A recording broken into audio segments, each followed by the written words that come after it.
Hello and welcome to one and all. In today's class, we will move on to the 5 marks questions from the next unit, macroeconomic analysis, that is from unit 8. Okay, so under that, the first important 5 marks is the Say's law of markets. So SAQ 28, supply creates its own demand, explain the statement by J.B.Say. Okay, so as usual, let me briefly explain what is the classical theory. This is the foundation for classical theory of employment. So the J.B.Say statement is the basis for the classical theory of employment. So let me briefly explain that, then we will come back to the answer.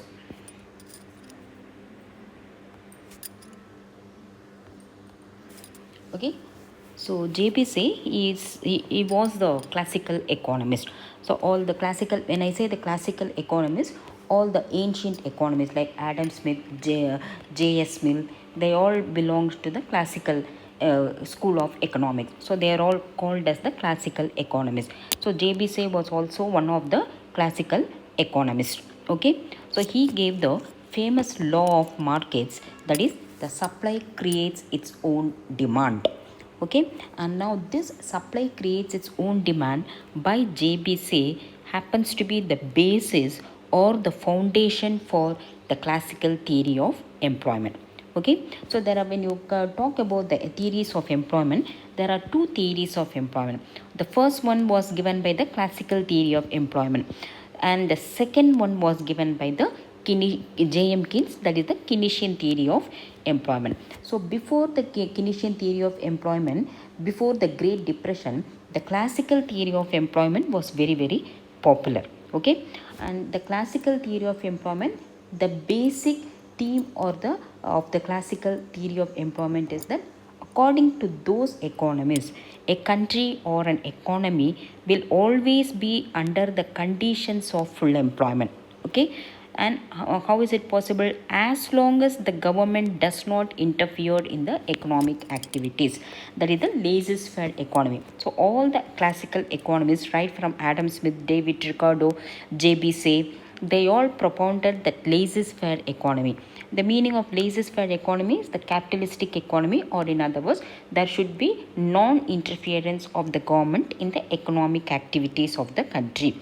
So as long as the government does not interfere in the economic activities of the country, then the price mechanism will work out on its own without any interference. Then the supply will always be equal to demand and the country will be under the conditions of full employment.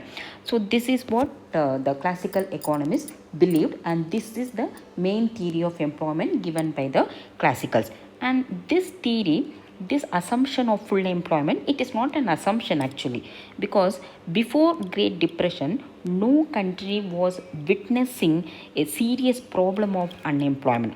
Almost all the countries were having the full employment. Maybe there might be a temporary shortage of employment, temporary unemployment situation will be there, but automatically it would be set right, and then the country was always reaching to the level of full employment.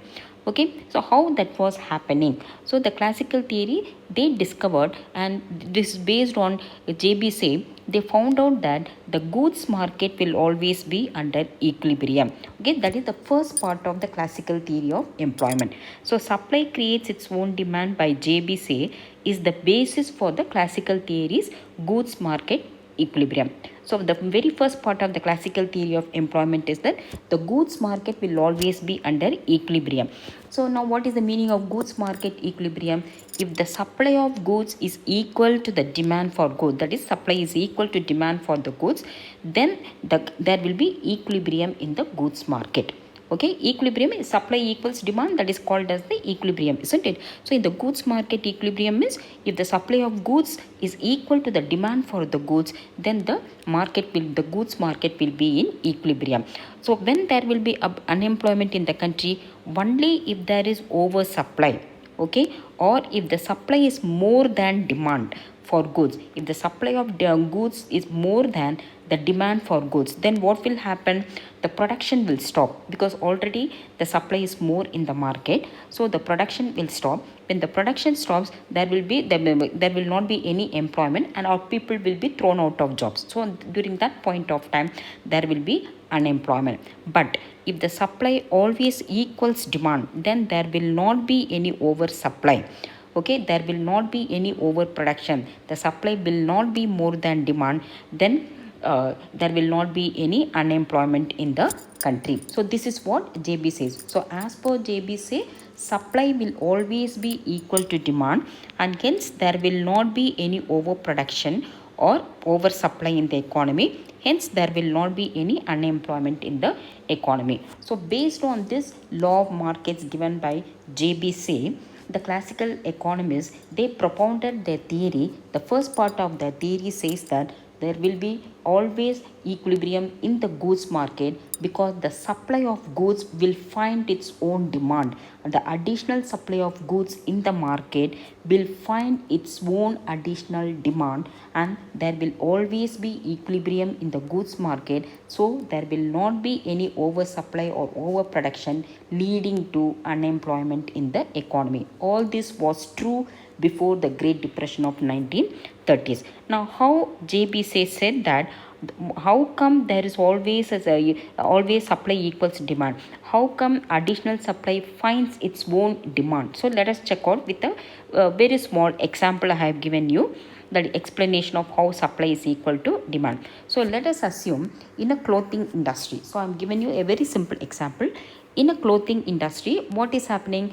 Initially, the clothing industry, they generate additional supply equal to, let us assume, equal to rupees 10,000. So in this clothing industry, supply more than demand equal to rupees 10,000. Okay, now what is happening that, so this additional supply is generated in the clothing industry with the help of the factors of production working in the clothing industry.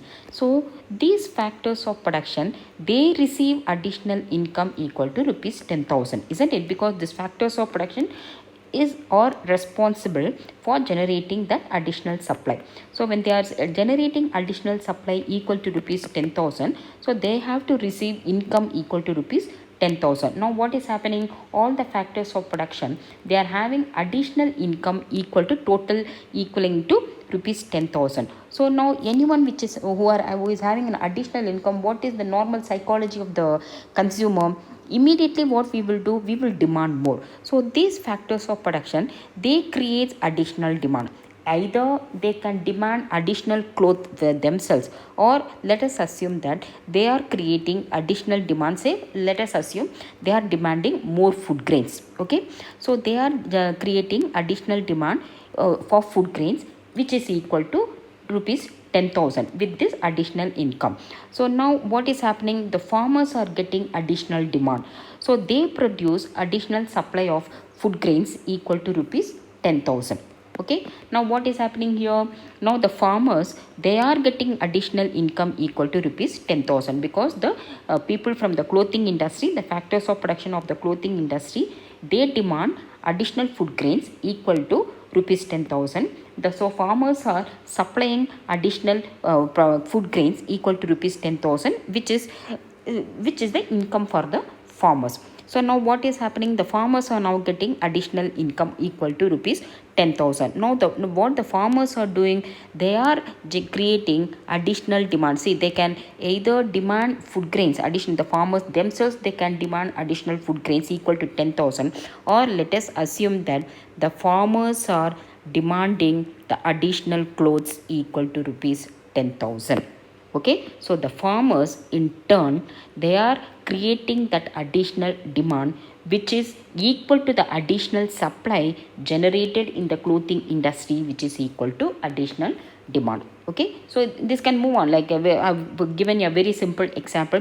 The farmers might demand some other commodity, let us say from the tertiary sector, the demand for transportation or something else has increased. So the people working in the transportation sector, they are getting additional income, and in turn they are demanding more from the clothing industry. So the process keeps on going. Okay, so in other words, if in any one sector, if there is additional supply, the factors of production working in that particular sector, they are getting additional income equal to whatever the additional supply they have generated. Okay, so if the farmers are creating additional supply, that is from the in the primary sector, if there is an additional supply in the primary sector, people employed in the primary sector, they are getting additional income equal to the additional supply. So with this additional income, they are demanding goods from the secondary sector. Okay, so the people working in the secondary sector, they produce additional commodities, so they receive income in the secondary sector. So with this additional income, the people in the secondary sector, they demand services from the service sector. So the demand for service sector is increasing, so the people working in the service sector, they are getting additional income, and which again they demand more and more from the primary sector. So whatever the additional supply created in the primary sector is going to the again the additional supply will be created in the secondary sector, and again the additional supply will be created in the tertiary sector, and again the same thing processed through the, then there will be additional demand in the primary sector, additional demand in the secondary sector, and the additional demand in the tertiary sector. Okay, so if any additional supply is created in any one particular sector, through the process of demand and supply, it will find its own additional demand from the other sectors. So this is what the J.B.Say famous law of markets by J.B.Say says. So finally what is happening? So the supply of additional clothes equal to rupees 10,000 is met with additional demand equal to rupees 10,000. Thus the supply finds its own demand, and there will not be any extra supply leading to unemployment. Only if there is overproduction, only if there is oversupply, then only the unemployment will erupt in an economy, isn't it? If the supply is more than demand, then there is no need for any production. The producers will stop producing the commodities, so they will not recruit any new labor force, and they will already extra labor force are there, they will be thrown out, isn't it? So if the production stops, then the number of labor force are not required, so in that point of time there will be unemployment. But if supply is generating its own demand, then there will not be any oversupply, so supply will be equal to demand, so the goods market will be in equilibrium, and the country will always be under the conditions of full employment. So this is the main theory of the foundation for the classical theory of employment, and this is how J.B.Say explained that supply creates its own demand.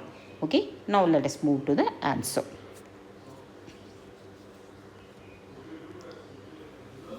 Okay, SAQ 28, supply creates its own demand. Explain the statement of J.B.Say. And so this statement was given by J.B.Say in his famous law of markets. This is the foundation for the classical theory of employment. Okay, according to J.B.Say, supply always equal to demand, or S is equal to D. S represents supply, D represents demand. Okay, provided the government does not interfere in the economic activities of the country. Now why it is necessary the government should not interfere? Because if the government interferes, that equilibrium, the market mechanism will not function properly. So normally what happens, if the supply is more than demand, then the price will come down. If the price comes down, the demand will increase, matching to the additional supply. Suppose if the government interferes, for example, supply is more than demand and the government interferes, then if the government prevents the price to fall, so if the government interferes and says that the price should not fall below this level, then there will be a disruption. If the price doesn't fall, then the additional demand will not be created. Okay, then the additional supply will not match the additional demand. So only if the government is not interfering, the market mechanism or the price mechanism will function properly. What is the market mechanism or price mechanism? Whenever the supply is more than demand, the price will come down. Whenever the supply is lesser than demand, or if the demand is more than supply, the price will go up.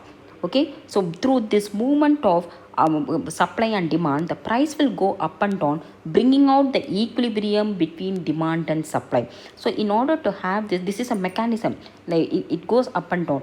So if this has to happen smoothly, the government should not interfere and say that the price should not fall below this level or price should not be increased above that level. The government should not interfere and say that. So that's why the condition, as long as the government does not interfere in the economic activities of the economy of the country. So all the classical economists starting from Adam Smith, I repeat, they propounded that laissez-faire system of economy. Okay, so this is because whenever additional output is generated in the economy, the factors of production which participated in production earn additional income. So I gave the example in the clothing industry. If they are creating additional supply of clothes, additional production of cloth is happening, then the factors of production in the clothing industry, they will get additional income. This will lead to additional demand. So either they can demand in the clothing industry itself, or they can demand from some other sector, like I gave you the example of food grains. So this will lead to additional demand, which will be equal to the additional output generated. So finally, the equal to 10,000 in the clothing industry, the demand is met. Okay, hence there will not be any overproduction or unemployment in the country. Thus, the country will always be under the conditions of full employment. This is the first part of the classical theory of full employment, that is the goods market equilibrium is explicitly through the Say's law of market. Okay, or let me change this. This is explained through the Say's law of markets. Okay, so there are other parts in the classical theory: goods market equilibrium, money market equilibrium, labor market equilibrium. There are so many parts are there in the classical theory of employment when they are explaining how the country will always be under the conditions of full employment. The first part is the goods market equilibrium, which is based on the Say's law of markets. Okay, so I hope you have understood clearly the concept. If you have any doubts, please mention in the comment box. So otherwise, if you find this video useful, please like, share and also subscribe to my YouTube channel. Okay, until my next class, take care. Bye bye.